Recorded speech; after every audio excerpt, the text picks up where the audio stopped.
Te invitamos a comprometerte mes a mes y apoyar al DFI, Docencia Final Internacional. Tu donación es nuestro salario. Que Dios te bendiga.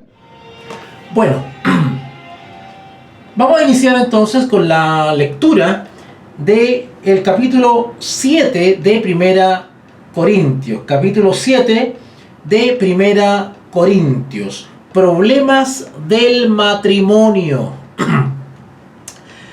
Quiero comenzar diciéndoles que el problema en el matrimonio, los problemas que pueden suscitarse en el matrimonio son tan variados, de máxima y de mínima intensidad.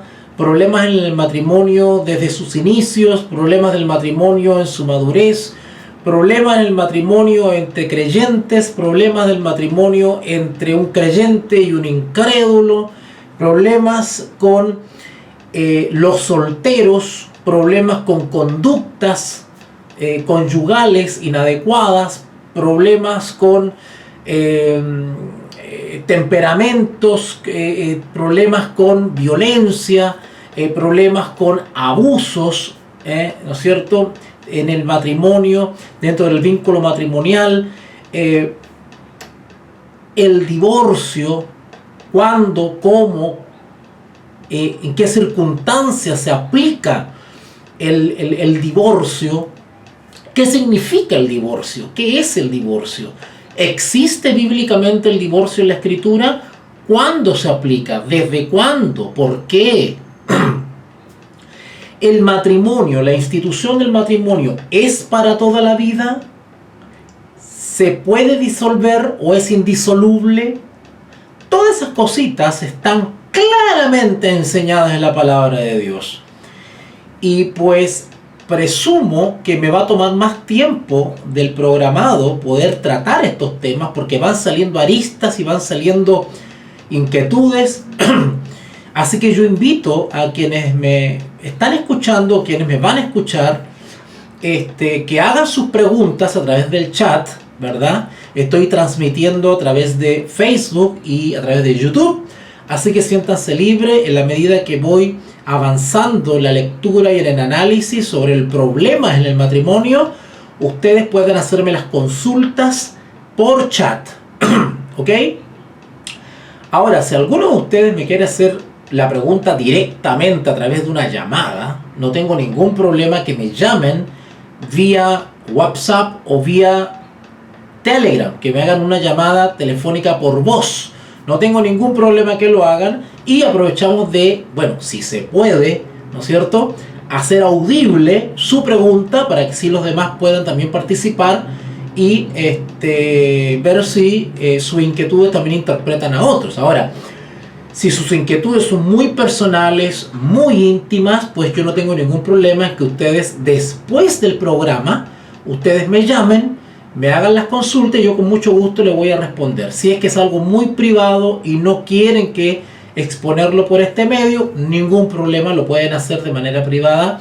Una vez que yo termine la transmisión, ustedes me llaman por WhatsApp o por Telegram y me hacen las consultas necesarias que tengan sobre el tema del matrimonio. ¿Ok? Les cuento a manera de anécdota, de experiencia, que los motivos por los cuales más me contactan es justamente para hacerme consultas o preguntas o solicitarme orientación sobre estos temas sobre el matrimonio. Curioso, porque yo no soy casado. Sin embargo, bíblicamente creo que puedo dar respuesta, ya que por años he estudiado ese tema y por necesidad. Porque donde iba a hacer trabajo misionero, donde iba a visitar hogares, donde a los países que me invitaban, siempre surgían estos problemas en las reuniones de los hermanos. Así que me tuve que especializar en este tema para poder aclarar todas las inquietudes. Así que siéntanse libres y tranquilos, que este servidor les va a dar una respuesta bíblica a sus inquietudes sobre el matrimonio. no hay problemática en el matrimonio que no tenga respuesta en la Escritura. Todo lo que sucede en el matrimonio tiene respuesta en la Escritura. Eso depende del maestro bíblico o el pastor o el misionero que tiene que dominar estos temas, porque son temas recurrentes. Y personalmente les puedo asegurar que hay una confusión del porte de un buque en este tema. Y al haber confusión, porque quienes tienen la labor de orientar a la congregación no saben de estos temas, no dominan estos temas, no les interesan estos temas, o no se dan el tiempo de estudiar estos temas para poder dar respuesta a las personas. Entonces, cuando los hermanitos están con problemas respecto al matrimonio y no saben qué decisiones tomar o qué dice la palabra de Dios sobre los problemas en el matrimonio para tomar una decisión correcta, pues no encuentran respuesta en ninguna parte. Y claro, muchos van a YouTube a ver qué dicen por ahí algunos expositores y se encuentran con tamaña sorpresa de cosas que se están diciendo por redes sociales. Así que tengan la tranquilidad, tengan la confianza que cualquier inquietud respecto a ese tema, este servidor se las va a responder bíblicamente, de una manera equilibrada, razonable y escritural, para que ustedes tengan la tranquilidad. Y por supuesto que este servidor va a hablar siempre claro, sin pelos en la lengua. Así tenga que responderte algo que no te va a agradar mucho, si tú me estás preguntando, yo te voy a responder lo que dice la Escritura. ¿Ok? Así que atento con eso. Así que vuelvo a reiterar entonces, quienes tengan inquietudes sobre el tema de los problemas en el matrimonio, tengan la libertad de hacerme sus preguntas por chat. Yo le voy a responder todas las preguntas sobre los problemas del matrimonio por el chat. Ustedes me hacen la pregunta por el chat y yo se la respondo por acá, audible. Ahora, si quieren hacerme alguna consulta, alguna pregunta o solicitar alguna orientación, y es muy privado lo que ustedes me quieren preguntar, no tengo ningún problema, es que una vez terminando el programa, ustedes me llaman vía WhatsApp o Telegram y yo con mucho gusto les voy a responder sus inquietudes sobre el matrimonio, los problemas del matrimonio. ¿Ok? Okay, así que vamos a arrancar entonces. Ya oramos, pedimos la dirección y la bendición de nuestro gran Dios de misericordia. Así que la persona del Espíritu Santo nos acompañe en esta transmisión para poder explicar, comentar, analizar y resolver estos textos maravillosos que están acá. Repito, son 40 versículos, estoy en el 1 Corintios capítulo 7, son 40 versículos, es imposible que en una hora pueda analizar los 40 versículos, así que he decidido dividir en 3 partes el capítulo 7, así que hoy vamos a ver los primeros 11 versículos, ¿vale?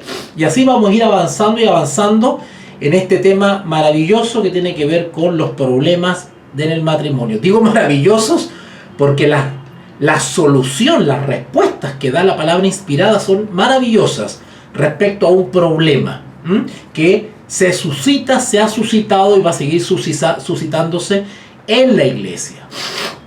¿Ok?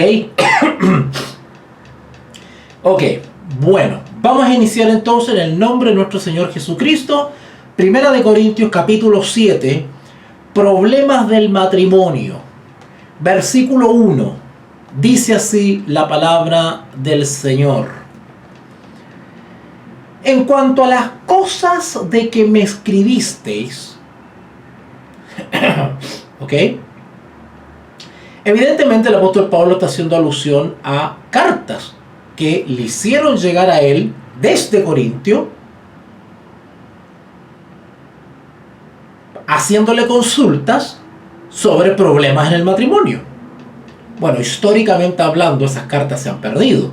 No existen esas cartas que le enviaban a Pablo o que le llegaban a Pablo haciéndole consultas sobre ciertas cosas cotidianas o problemáticas que se daban en la congregación. No tenemos registro histórico de esas cartas, pero por el contenido de este capítulo, vamos infiriendo, vamos deduciendo, ¿no es cierto?, la problemática que había. En base a las respuestas que da Pablo, sabemos, primero, qué problemáticas estaban sucediendo en Corintio. Segundo, qué cosas le estaban preguntando a Pablo.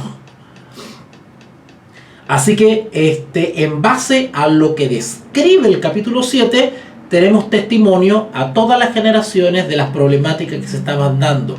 Y es bonito eso porque nos damos cuenta que los mismos problemas de antaño son los de hogaño. Y los mismos problemas actuales eran los de antaño.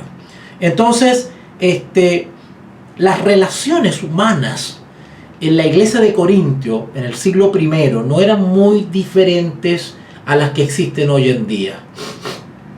Quizás los estímulos, las motivaciones, quizás la corrupción se ha perfeccionado, ha aumentado, ¿no es cierto?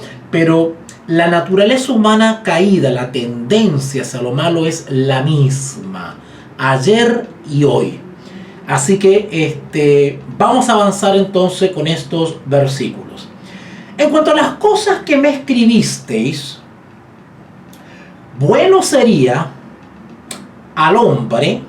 Yo quiero decir algo acá, antes que comencemos, antes que prosigamos. En términos generales, cuando Pablo hace alusión al hombre, a la mujer, según el contexto, él va a hablar específicamente o se va a referir puntualmente a la mujer como sexo femenino. De igual manera al varón como sexo masculino. Según el contexto, nosotros tenemos que captar cuando él se refiere específicamente a una dama o específicamente a un varón. Ustedes se dan cuenta inmediatamente por el contexto.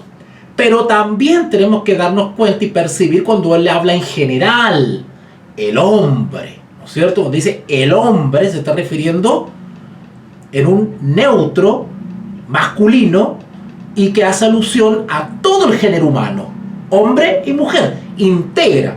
La expresión hombre integra, lleva implícito, ¿no es cierto?, a la mujer, ¿no es cierto? No hay necesidad de introducir el vocabulario imbécil, ¿no es cierto? El mal llamado lenguaje inclusivo, ¿no es cierto? Donde para hacer notar a la mujer supuestamente olvidada y rechazada, ¿no es cierto?, tenemos que estar mencionando a cada rato hombre y mujer, él y ella. Esa es una soberana tontera, ¿no es cierto?, que busca destruir el lenguaje español, ¿verdad? Así que vamos a hablar de manera normal, ¿no es cierto?, y voy a apelar al buen criterio y al sentido común. En cuanto a las cosas de que me escribisteis, bueno sería al hombre no tocar mujer. Bueno, evidentemente aquí está hablando de hombre y mujer. Bueno sería al hombre no tocar mujer. Está haciendo la diferencia entre los dos sexos. Entre los dos sexos. Cuidado con, y voy a aprovechar de hacer una especie de educación, una educación lingüística acá. Nosotros no hablamos de géneros. Cuidado. Existe un solo género, que es el género humano. O el género, o este género. Esto es un género. Esto es un género, ¿verdad? Otra manera de entender la palabra género es el género humano, en términos amplios, general, el género humano, ¿verdad? Y dentro del género humano hay dos sexos, hombre y mujer. ¿Ok? Quiero aclarar eso. Entonces el texto acá, bueno sería al hombre, está haciendo referencia al sexo masculino dentro del género humano, no tocar mujer, sexo femenino, dentro del género humano, ¿vale? Pero esta regla de que bueno le sería al hombre no tocar mujer, también es aplicable a la mujer. Es decir, podríamos escribir también ahí, bueno sería a la mujer no tocar varón. Usted me dice, ¿cómo? Sí, ya lo voy a explicar ya por qué. En cuanto a las cosas que me escribisteis, bueno sería al hombre no tocar mujer. Cuando dice acá no tocar mujer, es una expresión suave, es una expresión delicada para hacer referencia a la relación sexual. Pongan atención para que vayan entendiendo lo que viene, porque si no me entienden ahora al principio, y estoy explicando con manzanas y peritas. Así que pónganme atención de un principio para que vayan entendiendo por qué Pablo se expresa como se expresa más adelante, ¿verdad? En cuanto a las cosas que me escribisteis, bueno, esto no lo aclaré, pero ahora sí me acordé. Cuando, bueno, le dije que no había testimonio, evidencia escrita de las cartas sobre las consultas que le hacían, pero deducimos las cosas que le escribieron a Pablo, las consultas que le hacían, por lo que él escribe acá. Entonces, cuando él pone acá, en cuanto a las cosas que me escribisteis, evidentemente le estaban llegando cartas a Pablo contándole los problemas que habían en Corintio y solicitando consejo. Dentro de esos problemas había un problema en el matrimonio.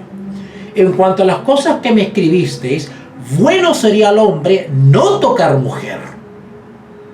De igual manera podríamos decir, ya lo expliqué, bueno sería la mujer no tocar varón. ¿A qué se refiere? La expresión no tocar mujer es una expresión suave, delicada, con mucho tacto que el apóstol Pablo expresa para hacer referencia al sexo, la relación sexual. Bueno sería al hombre no tocar mujer, es decir, no tener relaciones sexuales con una mujer. ¿Vale? En otras palabras está diciendo, bueno sería el varón que no está casado, ojo, cuando da este consejo de que bueno sería el varón no tocar mujer o no tener intimidad o no tener relaciones sexuales con una mujer, nosotros como creyentes automáticamente entendemos que bueno no sería el hombre tocar mujer fuera del matrimonio, obvio, si no eso sería fornicación, el pecado de la fornicación que estudiamos y analizamos la transmisión anterior. Así que ese es el contexto que viene hablando. Solo que ahora va a tocar el tema de la fornicación en relación con el matrimonio. Por eso que el apóstol Pablo asume que los integrantes de la iglesia de Corintio sabían las reglas, las normas, los principios que rigen el matrimonio o la conducta conyugal. Por lo tanto, lo primero que dice, bueno sería el varón, se entiende, no casado, no tocar mujer, porque si no incurriría en el pecado de la fornicación. ¿Se está entendiendo ahora por qué dice, bueno sería el varón no tocar mujer? En el contexto de el varón soltero no casado. De igual manera aplica para la dama soltera no casada, ¿cierto? El casto y la virgen. La virgen, es decir, la doncella, la dama, la mujer, que no ha conocido varón, que no ha tenido relaciones sexuales con varón, que no es casada, bien le sería no tocar varón, a no ser, es decir, no tener relaciones sexuales, a no ser que sea dentro del vínculo matrimonial. Ese es el consejo del apóstol Pablo. En otras palabras está diciendo, si no eres casado, abstiénete de tener relaciones sexuales porque es pecado a los ojos de Dios, es transgresión de la ley, es incurrir en el pecado de la fornicación. Y ya estudiamos en el capítulo 6 qué es la fornicación y lo que implica. Incluso el apóstol Pablo da a entender que el pecado es mucho más degradante que cualquier otro pecado. Y no estoy hablando de jerarquías de pecado, yo no estoy hablando de eso, simplemente él quiere darnos a entender la bajeza que implica el pecado de la fornicación, que es muy distinto en términos morales, en términos de integridad humana. Un robo, la envidia o el egoísmo en comparación con la fornicación, porque se peca contra uno mismo. En fin, ya lo explicamos eso en detalle y lo analizamos en la transmisión anterior. Así que, en ese sentido, bueno le sería al hombre no tocar mujer. ¿Vale? Ok. Pero, dice Pablo, claro, Pablo trata de abarcar, con estos principios, trata de responder todas las variantes que se pueden suscitar. Si el tema de las relaciones humanas es tan amplio, pero Pablo con estos consejos nos da unos principios generales para aplicarlo en nuestra realidad. Pero a causa, es decir, por motivo, desgraciadamente, por motivo de las fornicaciones, cada uno tenga su propia mujer y cada uno tenga su propio marido. Vamos a explicar un poquito esto.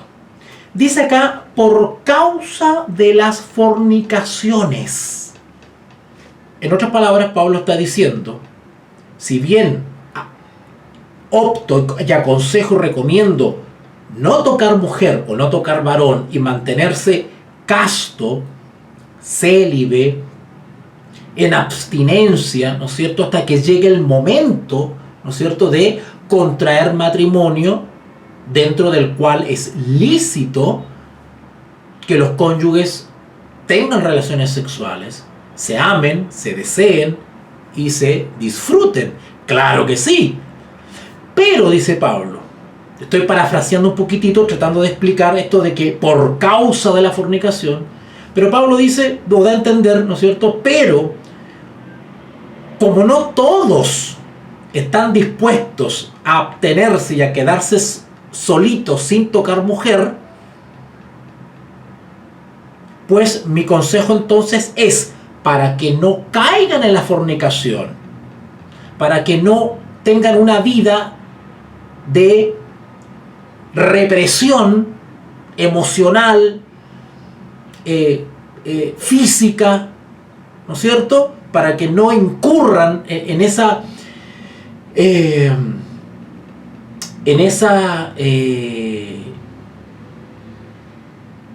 tortura interna, ¿no es cierto?, en ese sufrimiento por no realizar, ¿no es cierto?,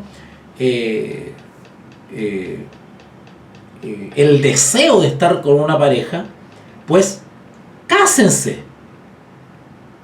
Antes de cometer fornicación, mejor cásense. ¿Ok? Pero a causa de las fornicaciones, ya que éstas se han llevado a cabo lamentablemente, a causa del pecado de la fornicación, para que nosotros no incurramos en eso, bueno, entonces, casémonos pues. Pero por causa de las fornicaciones, cada uno, varón o mujer, tenga su propia mujer. Cada uno tenga su propia mujer. Hablando del varón, cada uno tenga su propia mujer.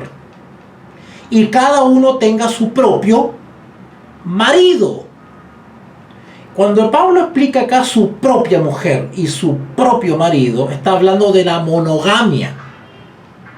El varón, su correspondiente mujer, no mujeres. Su correspondiente mujer con que poder tener una vida marital, una vida íntima, plena, sexual, ¿no es cierto?, y no tenga que estar reprimiendo, ¿no es cierto?, sus deseos, su naturaleza, ¿verdad?, y cayendo finalmente en esa satisfacción, pero fuera del matrimonio.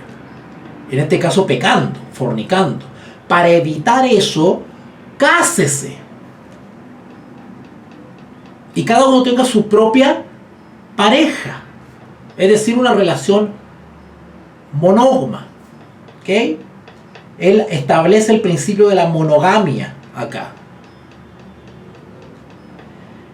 Y ojo, cuando dice acá cada uno tenga su propia mujer, eso de tenga su propia mujer es matrimonio. Cada uno tenga, no es que tenga así como conviviendo con alguien y como que no somos ni fu ni fa, ¿no es cierto? Ah, no, cuando tenemos ganitas nomás nos juntamos y después nos separamos otra vez. No, no, esas cosas no. Cuando Pablo dice acá su propia, está hablando su esposa. Él está invitando a asumir el compromiso matrimonial. Eso es lo que está haciendo Pablo cuando dice cada uno su propia mujer, cada uno su propio marido. Está invitando a casarse, lisa y llanamente. Eso es todo. Y luego se explaya un poquito respecto a cómo debería ser esta relación matrimonial. El marido, ojo, antes de continuar, lo que estoy describiendo acá, o lo que Pablo está describiendo acá, y este servidor está intentando explicar, está dentro del marco de creyentes. Estos no son consejos para incrédulos, ¿vale? Estos no son consejos para no creyentes. Lo que estoy leyendo ahora son consejos para creyentes. Porque a Pablo está intentando escribir consejos, no intentando porque ya lo escribió ya, pero está dando estos consejos a personas que constituían la iglesia. Estos son consejos para creyentes. Cuidado, no vamos a estar aplicando estos consejos a los incrédulos, a los no creyentes. ¿Ok? Los no creyentes se manejan como ellos quieren, se casan, se descasan, se juntan, fornican, hacen lo que ellos quieren. Nosotros nos regimos por la voluntad de Dios. Así que lo que estoy leyendo aplica a los creyentes. ¿Ok? Ok. Versículo 3. El marido cumpla con la mujer. Ya vamos a ver ya a qué se refiere con cumpla. El marido cumpla con la mujer el deber conyugal. Y acá yo voy a hablar clarito, ¿eh? Los que me conocen saben que yo hablo clarito y sin rodeo. El marido cumpla con la mujer el deber conyugal. Asimismo, nota que cuando el versículo 2, por ejemplo, dice cada uno tenga su propia mujer, cada uno tenga su propio marido, no solamente está describiendo un principio el principio de la monogamia, que es contrario a la poligamia, tener varias esposas, varios cónyuges, no, acá uno solo nomás. También está instalando el principio de igualdad. No hay una relación no hay una relación de poderes en el matrimonio, ¿verdad? No hay una relación de poderes, como quiere ahora hacernos creer Michel Foucault, ¿cierto? No hay una relación de poderes, como nos quiere enseñar ahora las teorías feministas, ¿no es cierto? Y la ideología de género, y todas estas ideas antibíblicas que nos quieren hacer entender que la relación matrimonial es una relación de competencia, una lucha de poderes, una confrontación entre poder, entre dominio, ¿no es cierto? No es así. La Escritura nos enseña un principio de igualdad entre ambos cónyuges, ¿vale? Si bien el hombre y la mujer no son iguales, ni emocionalmente, ni cerebralmente, ni cromosómicamente, ni físicamente, o sea, biológicamente, no somos iguales. De hecho, la mujer tiene un 30% menos de masa muscular que el hombre. Ya con eso les digo todo. O sea, desde ese punto de vista no somos iguales. Pero desde el punto de vista de la dignidad humana, somos iguales. Tanto el varón como la mujer tienen la misma dignidad por el solo hecho de ser creaciones de Dios, hijos e hijas de Dios.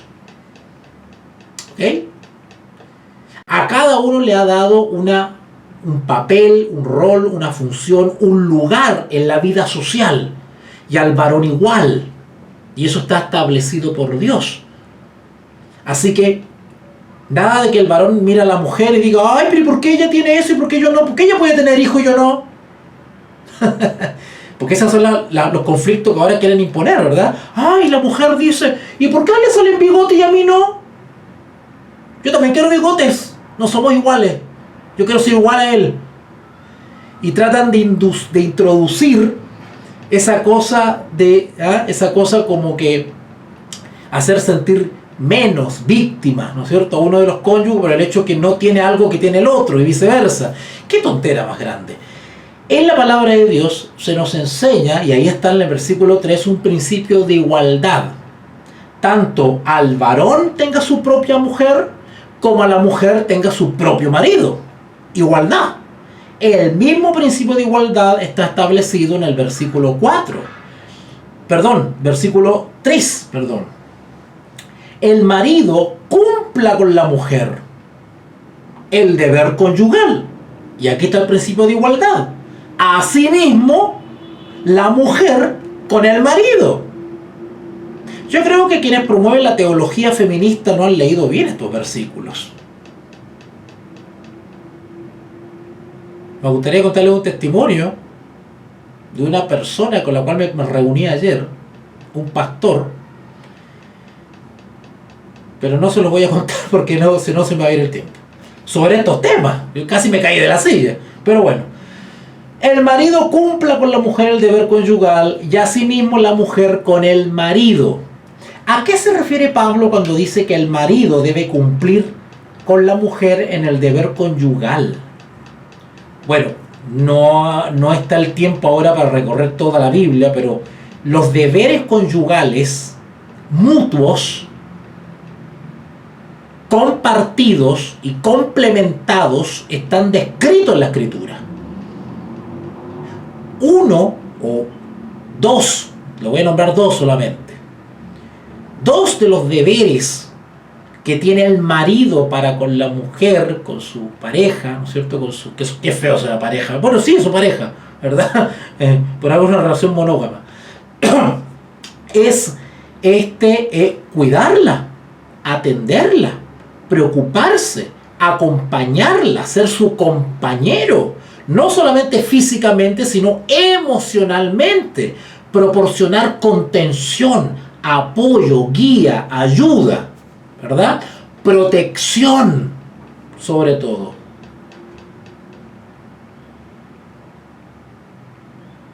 Y también en la parte emocional, o sea, afectiva. El marido, por principio, debe tratar a su esposa no solamente como su cónyuge, porque eso de que su mujer, mi mujer, suena como medio posesivo, como control, como dominio. No, cuidado, no pensemos como el mundo. Cuando la Escritura dice mi mujer, mi esposa, mi cónyuge, el mí, dice relación con que es mía ella y no de otro. Eso quiere decir, es mía. Dios me la proporcionó a mí, no a otro. No le pertenece a otro, me pertenece a mí.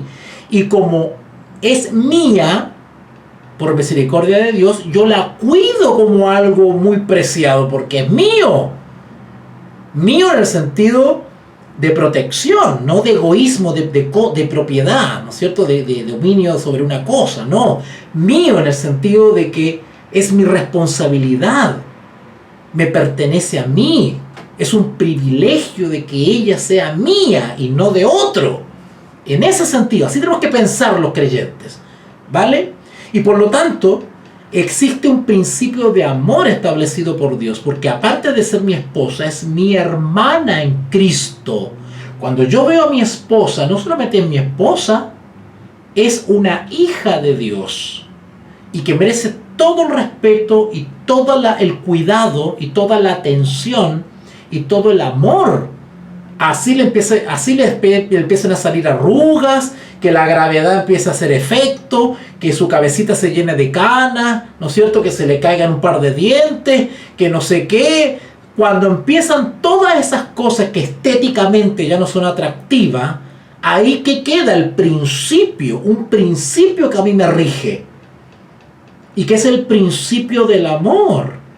Yo la amo a ella no porque tiene el pelo lindo, porque tiene las curvas lindas y pronunciadas, y porque tiene los ojos de tal color, y porque no sé qué.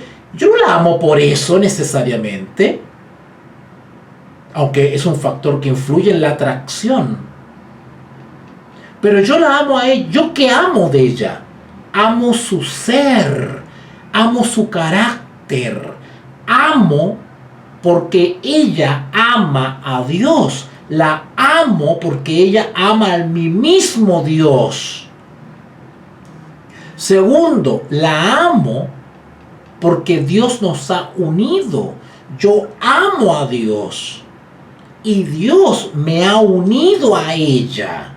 Y la palabra de Dios nos dice que lo que Dios une no lo separará el hombre. O sea, nada que nazca de mí, de mi egoísmo, de mi yo, de mi carne, de mi debilidad carnal, puede estropear esa unión matrimonial.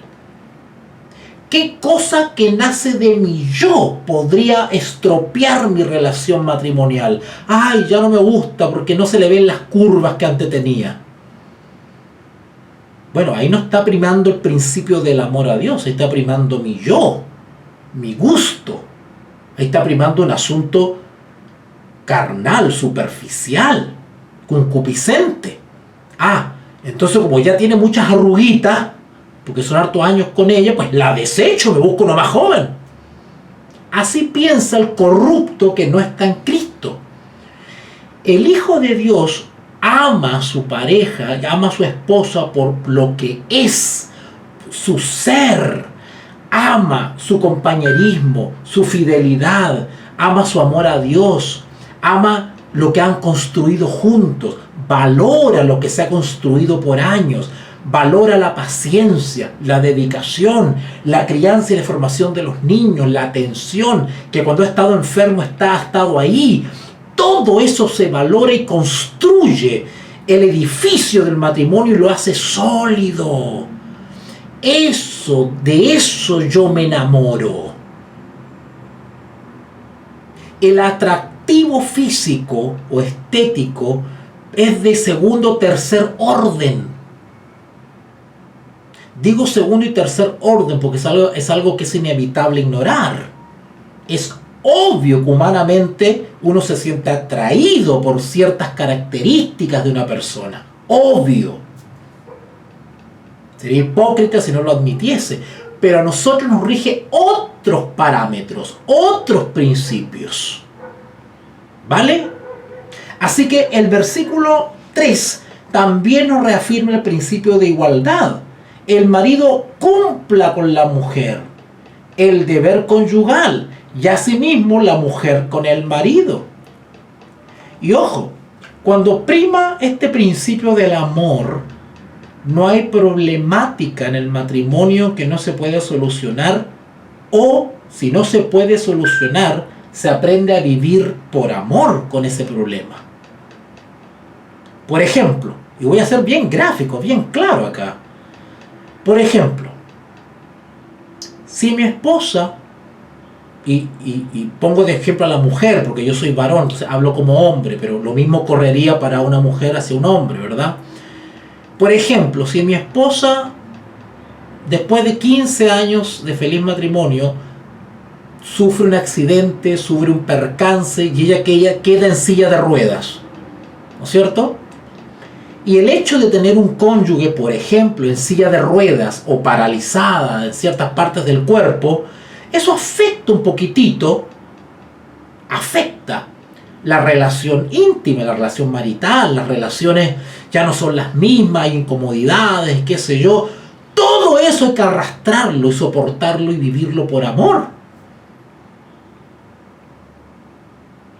¿No han escuchado ustedes algunas parejas por ahí que hablan y dicen, es que él no me atiende, es que no me satisface, es que no me hace el amor? Y una serie de otros motivos que uno parece increíble. Que al parecer hay personas que se casan solamente por ciertas cosas y no aman a la persona. Y a la primera eventualidad al primer percance, al primer problema que se suscita como matrimonio, ya es causa de desecharla.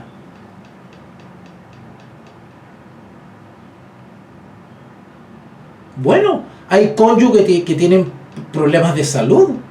Ya no son los mismos de antes. ¿Los vamos a desechar por eso? Cuidado. Si nosotros entendiésemos bien esta dinámica de que es el principio del amor a Dios el que rige, que sustenta el matrimonio, no habrían divorcios. No habrían divorcios. Lo mismo sucede con los casos de violencia. Cuando uno de los cónyuges es violento, estoy hablando entre cristianos, ojo, estoy hablando entre creyentes. Cuando alguno de los dos cónyuges creyentes comienza con problemas de violencia en el matrimonio, bueno, ahí hay un problema de conversión. Ahí hay un problema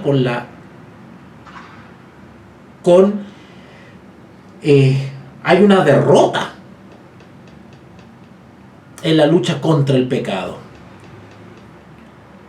Eso es una evidencia de un divorcio con Cristo. O sea, en un matrimonio de creyentes que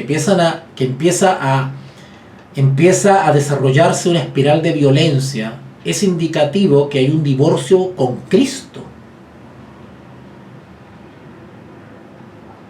Y que Cristo, que no han dejado que Dios transforme el carácter de ese cónyuge. Ese cónyuge violento ha dejado de perseverar en la gracia. ¿Vale?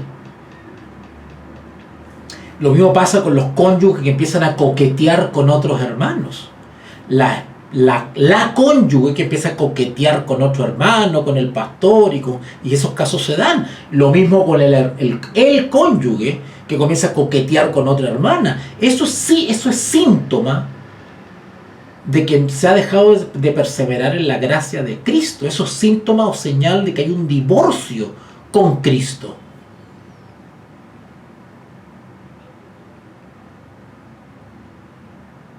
Cuando yo descuido en mi comunión con el Señor, comienza a cobrar vida el viejo hombre y la vieja mujer. Cuando eso sucede en un matrimonio,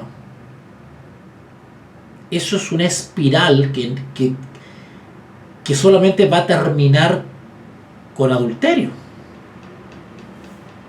Es como una crónica de una muerte anunciada. El versículo 4, Pablo sigue fijando los principios que rigen el matrimonio.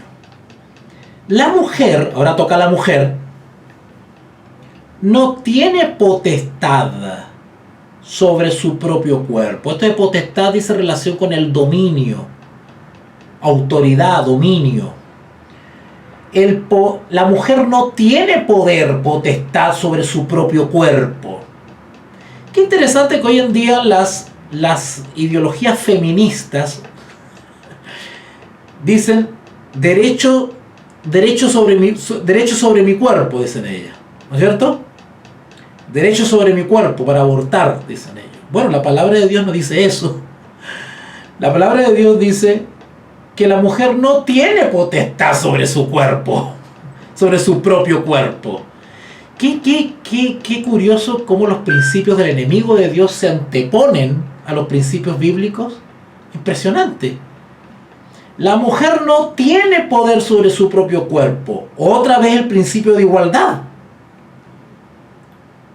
Ni tampoco tiene el marido potestad sobre su propio cuerpo. Leo otra vez. Versículo 4. La mujer no tiene potestad sobre su propio cuerpo, sino el marido. La mujer ya casada, creyente, ya no se manda sola, sino quédese soltera. Porque cuando la mujer contrae matrimonio, asume voluntariamente que ya no es ella sola, sino que con su cónyuge son una sola carne. Ambos se comprometen a ser uno en Jesús. Ya no está sola. Cuando una mujer creyente o un hombre creyente contrae matrimonio, lo hace voluntariamente, por amor, y asume lo que significa. Y yo me imagino que quien se va a casar, el creyente que se va a casar, me imagino que sabe bíblicamente todo lo referente al matrimonio, pues. El creyente no se casa ignorantemente, sabe lo que Dios dice sobre el matrimonio y enseña sobre el matrimonio, y sobre esa luz yo acepto y contraigo y tengo el vínculo matrimonial, ¿vale? Así que la mujer, en ese sentido, no tiene potestad y dominio sobre su cuerpo, sino su marido. Es el marido el que tiene dominio, y por favor entiendan bien esto. Cuando habla del dominio, no se está refiriendo en términos de control, de sumisión egoísta, de lucha de poder, ¿no es cierto? De poder arbitrario, de dominio, ¿verdad? Cuidado con eso. Cuando dice potestad, está hablando en términos de lealtad. Lealtad. ¿Ok? Ok. La mujer no tiene potestad sobre su propio cuerpo, sino el marido. De igual manera que está el principio de igualdad, ni tampoco tiene el marido potestad sobre su propio cuerpo, sino la mujer. Es decir, ambos se deben cuidado. Yo soy responsable por la persona de mi cónyuge y me une a ella un sentido de lealtad, de protección, de cuidado. De igual manera, ella ya no se manda sola. Ahora los cónyuges se toman parecer. ¿Por qué no decirlo? Se piden permiso, se consideran, no se ignoran, no se pasan a llevar, no se atropellan, sino que cada cónyuge le pregunta o toma en cuenta el parecer del otro. Se dialoga, se conversa, se negocia, se cede, se concede. Hay una relación, se aunan criterios. En ese sentido, la mujer no tiene potestad sobre su cuerpo y el hombre tampoco, porque ambos han decidido ceder parte de su independencia, podemos decirlo así, ¿no es cierto?, para que el otro vele por mí y yo velo por la otra, y ya está. Esa es la relación de complementariedad conyugal. Pero hoy en día se presentan estos versículos como si fuese una competencia de poderes entre el hombre y la mujer. Ay, sí, la mujer ahí está lavando platos y el hombre está por allá disfrutando del trabajo y la vida social. Y tratan de presentar así como una desventaja el ser ama de casa o ser esposa, ¿no es cierto? Y no, ahora la mujer también tiene que salir a trabajar, los dos van a trabajar, los niños ahí que lo críe el Estado, ¿no es cierto? Que los críe la abuela, ¿verdad?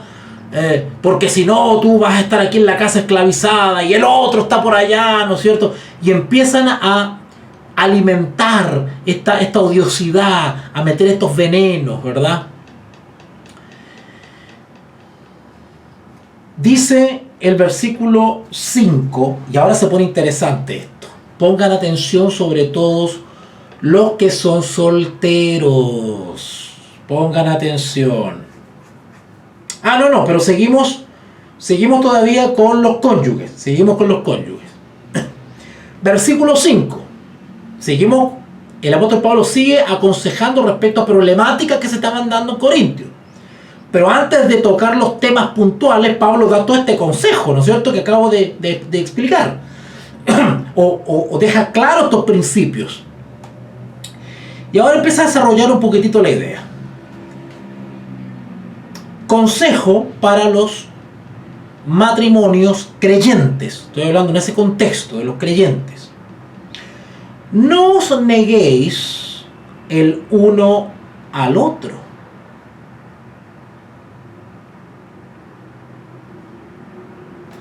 Quiero decir una cosa. Pablo está hablando aquí del problema de la fornicación entre creyentes. Entonces Pablo está dando consejos para evitar el pecado de la fornicación. Primero toca a los solteros, yo lo expliqué, pero se aboca un poquito más a los casados, porque los casados también pueden tener la tentación de la fornicación, derivado de todo lo que expliqué anteriormente. Cuando Dios no ha implantado ese principio, no es que Dios te ha implantado, no le va a echar la responsabilidad al Señor. Cuando nosotros no hemos asimilado, aceptado ese principio de amor que rige el matrimonio, comienzan los problemillas que le acabo de explicar. Y empieza la tentación por la fornicación, porque se pierde el respeto al cónyuge. Versículo 5. No os neguéis el uno al otro. Ahora, esto de no negarse el uno al otro, lo voy a explicar a qué sentido negarse. Este negarse dice relación con la intimidad. Porque acuérdense que estamos hablando, Pablo está dando consejos para evitar la fornicación, el pecado. Así que, en primera instancia, cuando Pablo dice acá, no os neguéis el uno al otro, está haciendo referencia a la intimidad. A la intimidad sexual entre cónyuges, entre los dos cónyuges, ¿vale? No os neguéis el uno al otro. Claro, porque si la negación o el rechazo a tener intimidad sexual con mi esposo o mi esposa, evidentemente genera situaciones complicadas. Y Pablo lo que quiere evitar es el pecado de la fornicación. Entonces él aconseja, no os neguéis el uno al otro. A no ser, noten, Pablo introduce aquí una excepción. No os neguéis el uno al otro. Porque tampoco se trata de ser esclavos sexuales. Se entiende en el marco del amor cristiano que los cónyuges se aman. Así que no habría problema en tener intimidad. No habría problema de rechazar a mi cónyuge. ¿Por qué lo voy a rechazar si yo lo amo? ¿Verdad? Así que en ese contexto, Pablo dice, no os neguéis el uno al otro. No hay motivo para eso. No os neguéis. Disfrútense como cónyuges. Ámense. Coma. A no ser por algún tiempo de mutuo consentimiento. Es decir, pueden haber algunos motivos razonables, necesarios, en los cuales ambos cónyuges tengan que abstenerse de intimidad. ¿Ok? La regla general es no os neguéis unos a otros, salvo, ¿no es cierto?, a no ser por algún tiempo de mutuo consentimiento. Aclaro, cuando Pablo dice a no ser, es decir, algún motivo que realmente lo requiera, y dice acá por algún tiempo, ese algún tiempo debe ser un tiempo acordado entre los cónyuges, no un tiempo indefinido. Tampoco a un cónyuge se le ocurre separarse o abstenerse y el otro queda así, acá en Chile decimos marcando ocupado, así como, ¿ya qué le pasó? No.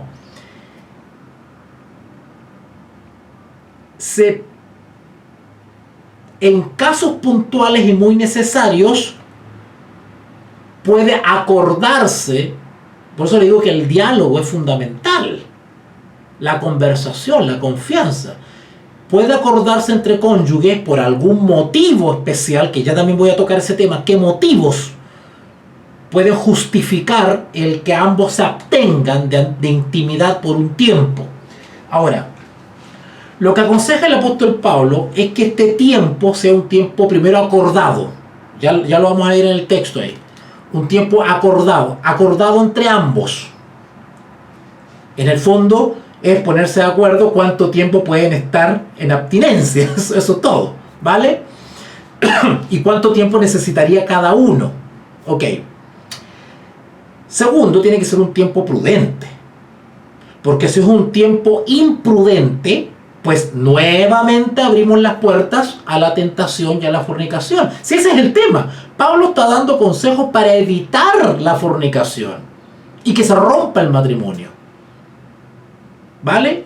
Así que no os neguéis el uno al otro, a no ser por algún tiempo de mutuo consentimiento. Ambos deben estar de acuerdo.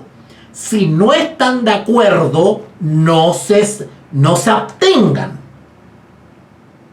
Tienen que estar de acuerdo. No puede haber una decisión unilateral. Ambos tienen que estar de acuerdo. Acá dice mutuo consentimiento.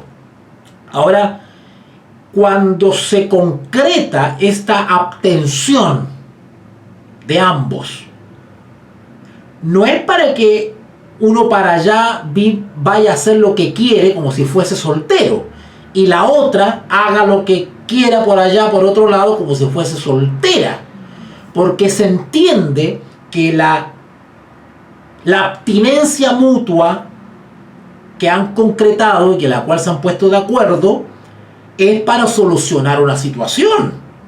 No es para que cada uno vaya a tener su minuto de soltería y después vuelva como si nada. Eso no es así.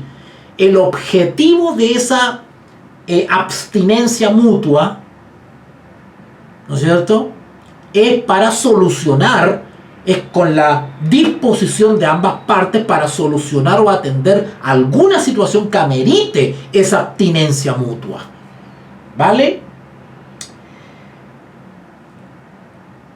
Y lo confirma el apóstol cuando dice, para ocuparos, la abstinencia es para ocuparos sosegadamente en la oración. Es decir, el motivo que amerita la abstinencia es algo que hay que solucionar, porque hay que buscar una solución cuando sea un conflicto en el matrimonio. Y como ambos tenemos la disposición a solucionar ese conflicto, pues decidimos abstenernos por un tiempo prudente, pero para buscar al Señor intensamente. Por eso dice ahí sosegadamente. ¿Por qué? Porque los cónyuges han decidido buscar al Señor de manera privada, solitaria, íntima, tener un encuentro privado, personal con el Señor. Y al término de ese periodo que han acordado, volverse a unir, cada uno reconsagrado, comprometido nuevamente.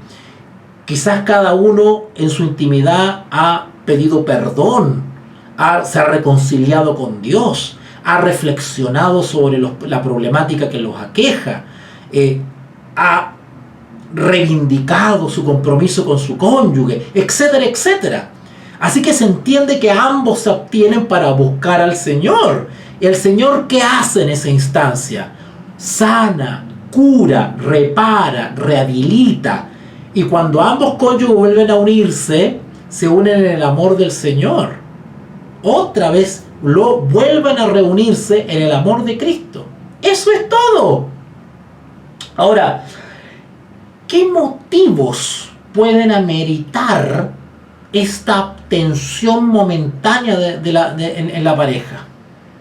No os neguéis el uno al otro, a no ser por algún tiempo. No os neguéis el uno al otro. ¿Qué motivo podría justificar el negarse el uno al otro? De manera consensuada, consentida, digamos. ¿Qué cosa?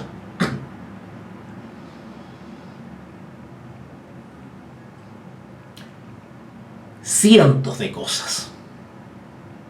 Les voy a enumerar algunas que son las que a mí me han comentado cuando me han pedido consejo de orientación sobre estos temas. Primero, la pareja, el matrimonio se da cuenta que están teniendo una vida íntima, sexual, no conforme a las cosas de Dios. Y se dan cuenta de eso. Y se dan cuenta que ciertas prácticas sexuales al interior del matrimonio los están dominando. Se logran darse cuenta que se están convirtiendo en esclavos de ciertas prácticas sexuales que más bien mancillan el matrimonio, más bien que glorifican a Dios. Se han dado cuenta que están entrando en prácticas no conforme a la naturaleza y ya están rebajando su cuerpo y están prácticamente faltándose el respeto el uno al otro con ciertas prácticas sexuales.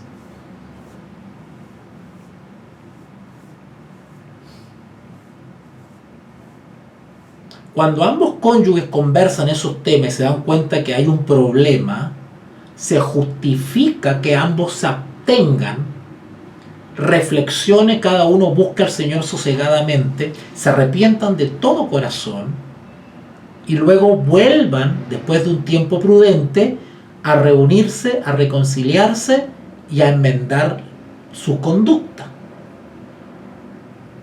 Ese es su motivo.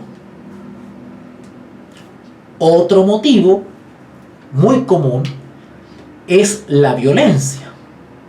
Cuando uno de los cónyuges evidentemente ha dejado de perseverar en la gracia de Cristo y el matrimonio ya no va igual, digamos, ¿no?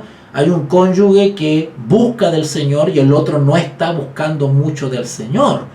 Cuando uno de los cónyuges no está buscando del Señor o ha dejado de perseverar en la gracia de Cristo, lo que empieza a predominar es la naturaleza caída. Y uno de los cónyuges comienza a tener maneras, prácticas y formas de relacionarse con su cónyuge más mundana que cristiana. Y empiezan los problemas. Este cónyuge que no persevera en la gracia de Cristo, pues comienza a beber alcohol, ella no. Empieza a mirar otras mujeres, ella no. Comienza a llegar más tarde del trabajo porque le da preferencia a los amigos, ella no. Y comienza a vivir, a deslizarse poco a poco en sintonía con el mundo. Entonces ese matrimonio de creyente empieza a cojear. Bueno, pero algo de luz tiene este. Así que ambos conversan de mutuo acuerdo, captan el problema, reconocen el problema y ambos deciden, ¿no es cierto?,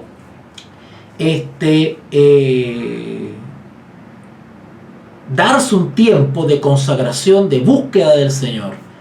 Y para eso, pues se abstienen de intimidad, se abstienen de expresiones de pasión, ¿no es cierto?, una serie de cosas para buscar al Señor.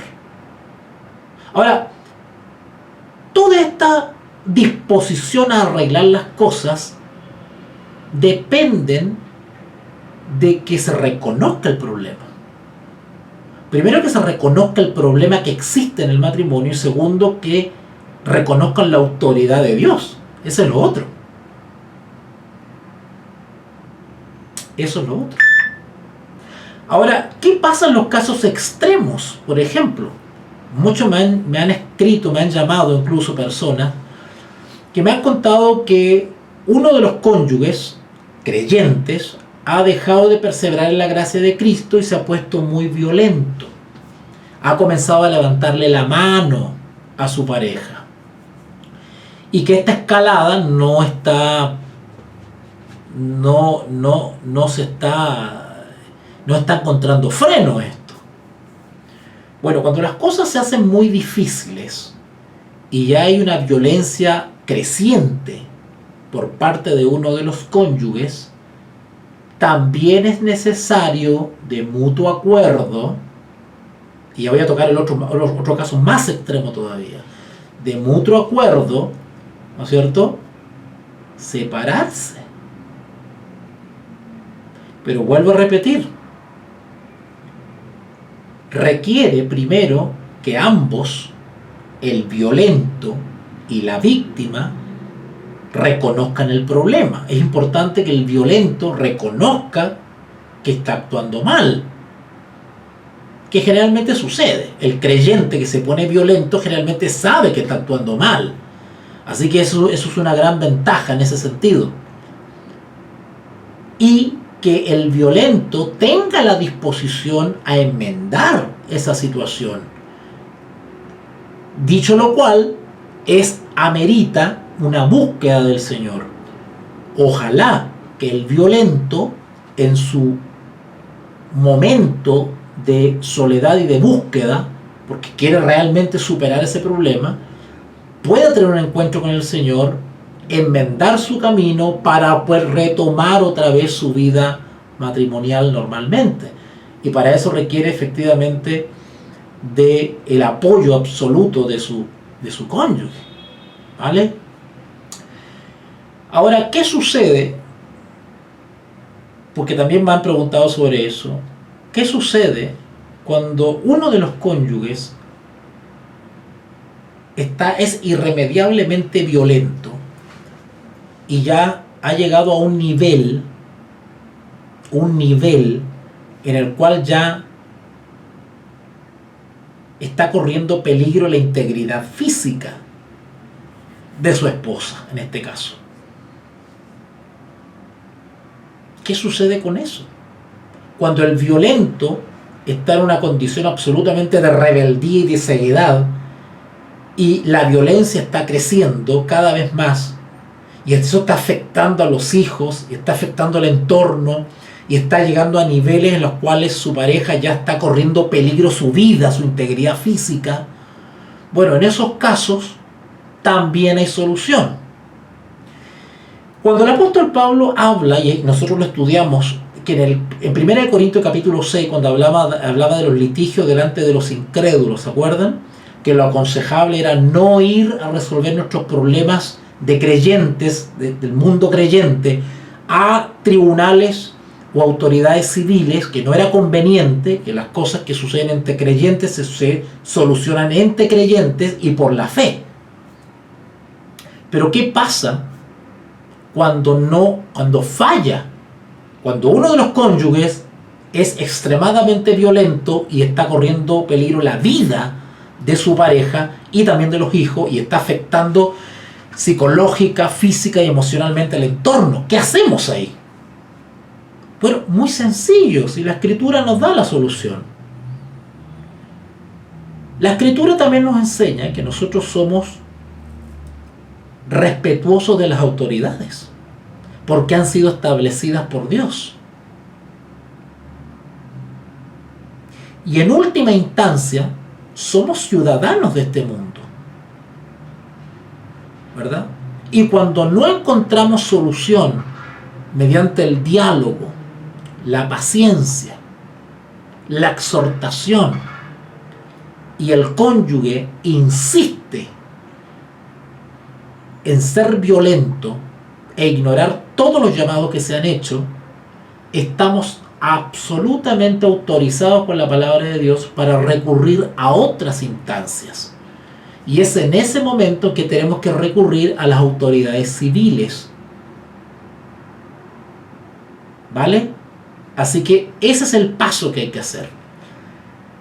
El cónyuge que está siendo víctima de violencia u otro tipo de problemas insalvables está totalmente autorizado para recurrir a las autoridades civiles en busca de ayuda. ¿Vale? Podría seguir dándole detalles y contándole procedimientos que hacer, pero me voy a extender mucho. Pero todo tiene solución apoyado por la palabra de Dios. ¿Vale? Así que en ese sentido, si alguno tiene alguna inquietud referente a eso, pues con mucho gusto yo le puedo orientar. ¿Ok? Así que vamos a continuar con el texto bíblico. Ya está pasando el tiempo, me he pasado, pero bueno, vamos a seguir. Así que bueno, el versículo 5 dice, 1 Corintios 7:5: No os neguéis el uno al otro, a no ser por algún tiempo mutuo de consentimiento, para ocuparos sosegadamente en la oración. Y volved a juntaros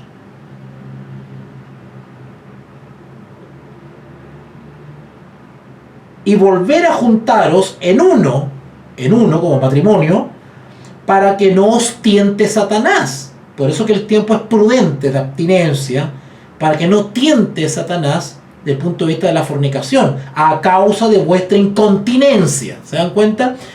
Pablo está apuntándonos con estos consejos a evitar el pecado de la fornicación, ¿vale? Así que todo procedimiento y toda búsqueda de solución debe ser enfocada en eso, también a evitar la fornicación, ¿ok?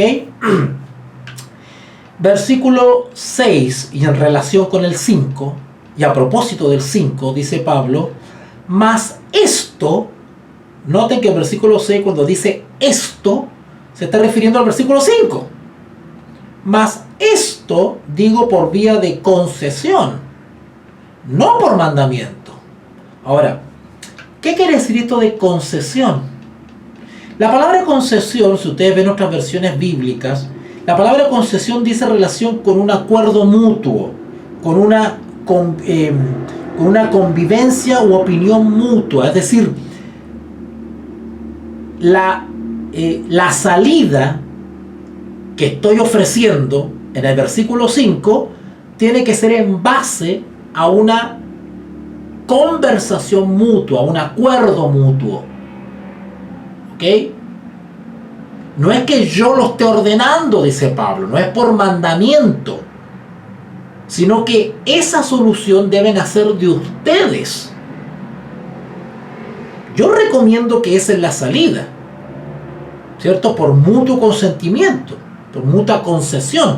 Ambos tienen que conceder, ambos tienen que ceder. En otras palabras, Pablo está diciendo, para solucionar un problema dentro del matrimonio, el orgullo no sirve. Acá hay que conceder, acá hay que ceder, hay que reconocer también. Así que Pablo dice en el versículo 6, mas esto digo por vía de concesión, no por mandamiento. Y sigue el versículo 7, y ojalá pueda terminar porque ya se me pasó el tiempo. El versículo 7 dice, quisiera más bien que todos los hombres fuesen como yo. Bueno, cuando Pablo escribió esto, se entiende que estaba solo, soltero. Aunque la evidencia bíblica nos indica que Pablo no siempre fue soltero, tengo que decirlo, ¿vale? Porque para él consentir en el apedreamiento de Esteban, él era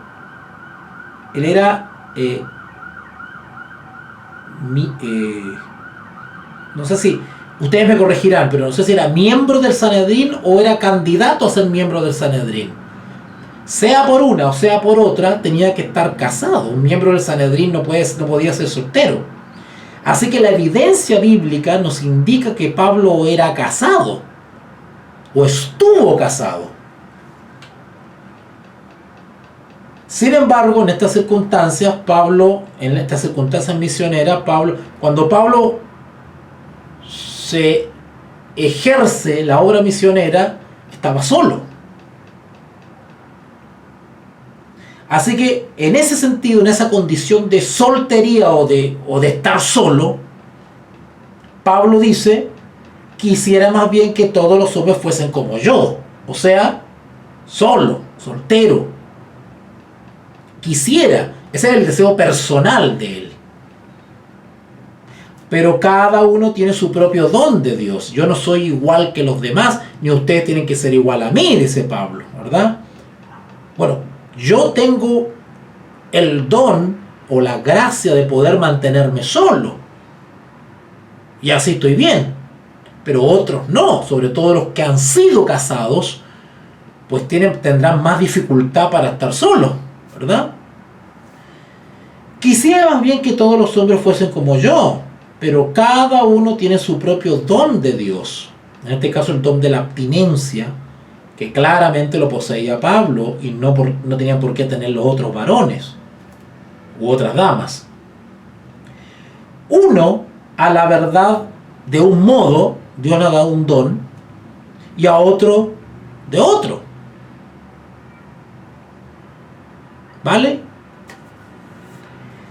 Digo pues, versículo 8, que los solteros, cuando dice solteros, se refiere también a las hermanas, también habla de las solteras más adelante. En 1 Corintios 6, 27 habla de las solteras, de las vírgenes. Así que este consejo corre para ambos sexos. Digo pues a los solteros y a las viudas, que también se han quedado solitas, que bueno les fuese quedarse como yo, solos. Ahora Pablo, no que esté promocionando el celibato, simplemente Pablo lo ve con ojos prácticos, en realidad, en un sentido práctico. ¿Qué práctico es para un soltero, para alguien solo, poder servir al Señor? Claro. En ese sentido Pablo dice, quédense como yo, ¿verdad? Pero, versículo 9, como Pablo está consciente que todos no tienen el mismo don, ni han sido llamados para lo mismo, ni han experimentado lo mismo, Pablo dice en el versículo 9, pero si no tienen don de continencia, cásense, pues mejor es casarse que estarse quemando. ¿Qué significa estarse quemando? ¿Se han preguntado ustedes qué significa eso, estarse quemando? Estarse quemando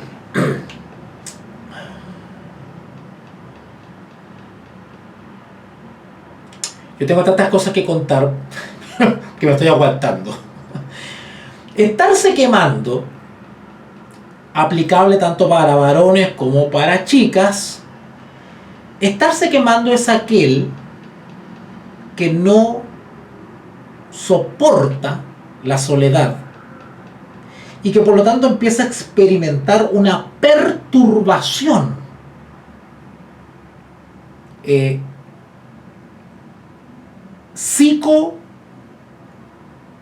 una perturbación fisiológica. No sé si me doy a entender con eso. Es aquel que comienza a padecer una angustia psicoemocional y que afecta también el cuerpo, que involucra, es una perturbación emocional, psicológica, física, porque se lucha, ¿no es cierto?, contra los deseos.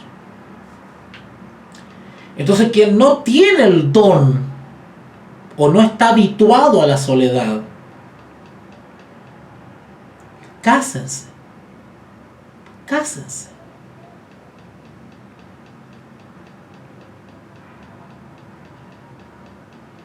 Algunos me han dicho, ay, pero es que encontrar una esposa cristiana.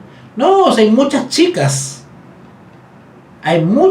solteras que desearían tener un esposo, un compañero creyente. Hay muchas. El problema es que muchos chicos la quieren de su gusto.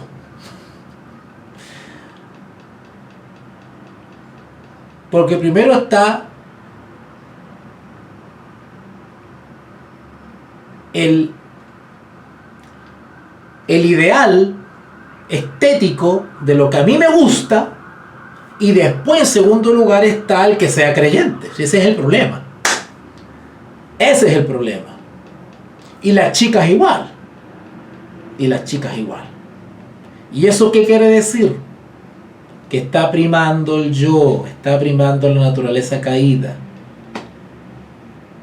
Por eso que muchos se han mantenido solteros, porque no encuentran lo que sea de su gusto, física y estéticamente hablando. O sea, no es su interés el que la chica o el chico sean creyentes, sino que me guste físicamente a mí, primero. Eso es. Ese es el problema. ¿Ok? Así que el apóstol Pablo recomienda eso, casarse. Y yo lo voy a dejar hasta acá, el análisis de hoy. Yo les voy a quedar debiendo el versículo 10 y 11, pero lo voy a dejar para la próxima transmisión. ¿Por qué? Porque en el versículo 10 y 11, Pablo habla directamente sobre la temática de la unión matrimonial. O sea, habla del matrimonio como tal, como contrato, como institución. Y ahí me voy a tener que explayar un poco porque quiero aprovechar de aclarar. Yo no pensaba hacer esto, pero lo hago en virtud de las inquietudes que yo sé que hay. Porque yo puedo haber avanzado rápido, texto por texto, y he dado una explicación somera de cada uno y ya está. Pero me voy a extender un poquito, me voy a profundizar, porque yo sé que le va a servir a muchos. Yo en la próxima transmisión, que yo creo que va a ser este viernes, les voy a hablar sobre el versículo 10 y 11 y me voy a explayar un poquitito en lo que dice la Biblia sobre el matrimonio. Y vamos a ver versículos clásicos, ¿verdad? Lo que Dios ha unido no lo separe el hombre. ¿Qué quiere decir eso? ¿Que el matrimonio es perpetuo, es para toda la vida? ¿Sí o no? Bueno, yo le diría que sí. Teóricamente es para toda la vida. Esa es la voluntad de Dios.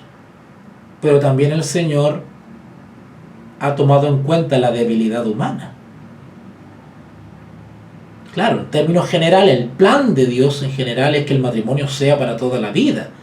Y lo que Dios ha unido por la fe, porque el matrimonio es por la fe, no lo separa el hombre. ¿Verdad? La única manera que el matrimonio se disuelva no es por... la única manera que se disuelva es porque Dios no es porque Dios quiera, porque Dios no quiere que los matrimonios se disuelvan, quieren que sea para toda la vida, y no que por voluntad humana se disuelva el matrimonio.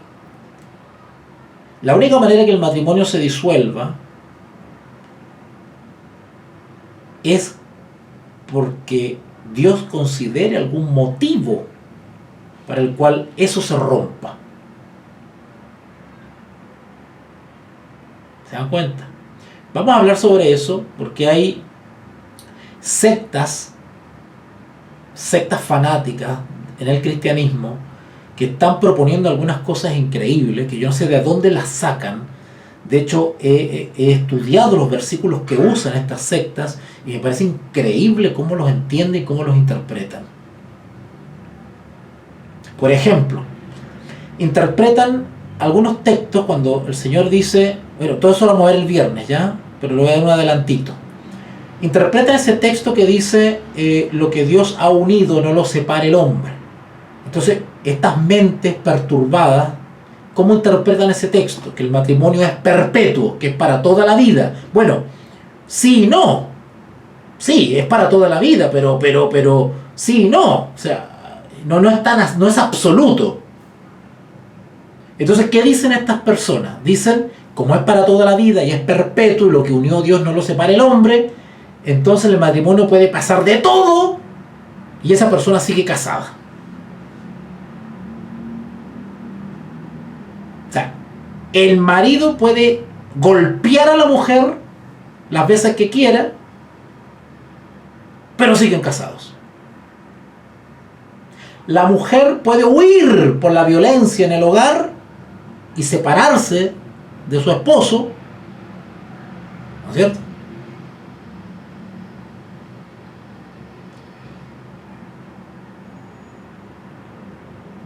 Pero ella está unida a él de por vida. ¿Cómo solucionamos eso?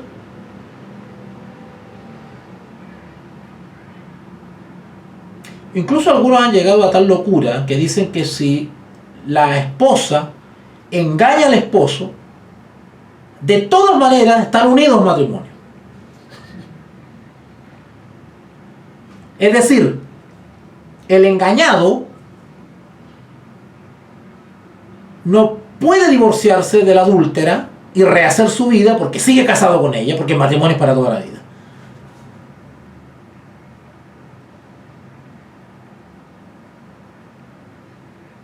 ¿Qué pasa con la víctima de violencia que irremediablemente debe separarse del agresor?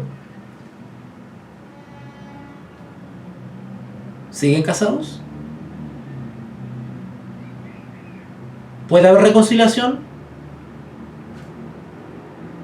Todo eso lo responde la Escritura. Todo eso tiene respuesta por la Escritura. La Escritura nos ha entregado todos los principios para poder resolver esas disyuntivas. Todo.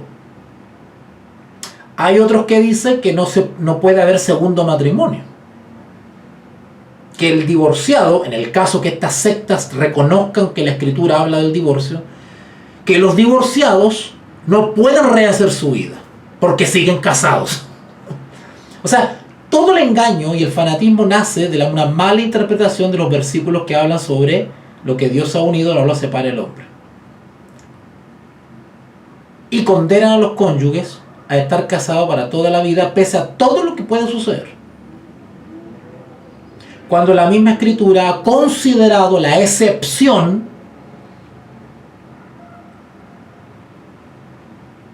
para que se pueda disolver el matrimonio. Porque el matrimonio se puede disolver. Así como se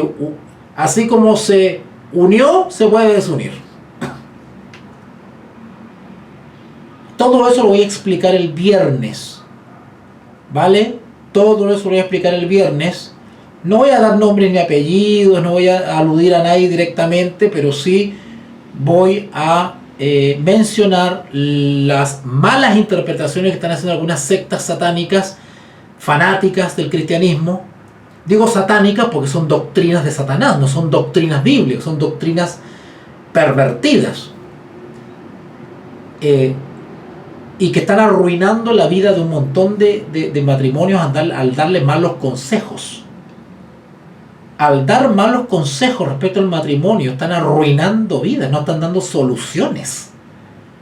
Y le voy a decir una cosa. El profesor bíblico, el misionero, el evangelista, el pastor que da consejos respecto a estos temas, debe tener siempre presente el principio del evangelio, el principio de la ley de Dios, que es el amor. El amor es el principio rector para todas estas soluciones que tienen que darse respecto al matrimonio. ¿Ya? Así que prepárense, los espero para este viernes que viene. Vamos a tocar el versículo 10, 11 y vamos a explicar todos los versículos que tienen que ver con el matrimonio. Vamos a explicarlos bien y vamos a explicar qué pasa con el divorcio. ¿Qué dice la Biblia sobre el divorcio? ¿Cuándo se tiene que aplicar? ¿Existe el divorcio? Vamos a explicar todo eso. ¿Vale?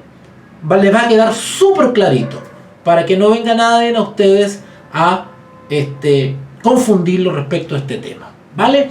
Vamos a orar entonces para dar gracias al Señor por esta larga jornada. Imagínate, llevamos 1:35. Yo agradezco a las personas que se han conectado, que me han acompañado, y a aquellos que tienen dudas respecto a estos temas, háganmelo saber al privado y yo con mucho gusto a través del chat les voy a responder, o me llaman directamente, ¿vale? Y yo los puedo ayudar en ese sentido. Oremos. Padre nuestro que está en los cielos, santificado sea tu nombre. Gracias, Padre, porque nos hemos gozado en esta sesión al poder comprender un poquito más estos textos que a veces salen tan difíciles de entender. Pero Señor, tú nos provees de tu Espíritu Santo para ampliar, para conocer, para profundizar en detalle qué cosas ha querido expresar el apóstol Pablo en estos textos. Ayúdanos, Señor, a comprender este tema que es tan común, que es tan cotidiano. A veces estamos pendientes de cosas, de profecías y detalles morbosos, y no entendemos estos textos tan fáciles, Señor, y que ayudarían a tanta gente. Ayúdanos, Señor, a ser útiles en la enseñanza de la palabra de Dios para ayudar a tantos matrimonios, a tantas parejas que están en busca de respuestas. Úsanos a nosotros también como profesores bíblicos para ayudar a matrimonios y a parejas que están en situaciones difíciles. Gracias, Padre, y permítenos, concédenos la oportunidad de reunirnos nuevamente este viernes para seguir tocando esta temática. Gracias por Pau, gracias por Miriamcita, por Sergio, por César y tantos que van a ver este video seguramente después. Bendícelos y fortalécelos. En el nombre de Jesús te lo pedimos. Amén y amén. Bueno, amigos, terminamos entonces esta larga jornada, esperando que haya sido de bendición, y los espero el viernes, si Dios quiere, en una próxima oportunidad. Gracias a aquellos que me están apoyando económicamente, que me hacen llegar sus donaciones, ya que su donación es mi salario. Muchas gracias por su apoyo y su amistad, su amor y su paciencia. Que Dios les bendiga. Te invitamos a comprometerte mes a mes y apoyar al DFI,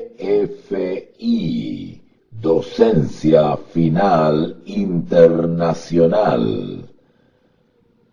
Tu donación es nuestro salario.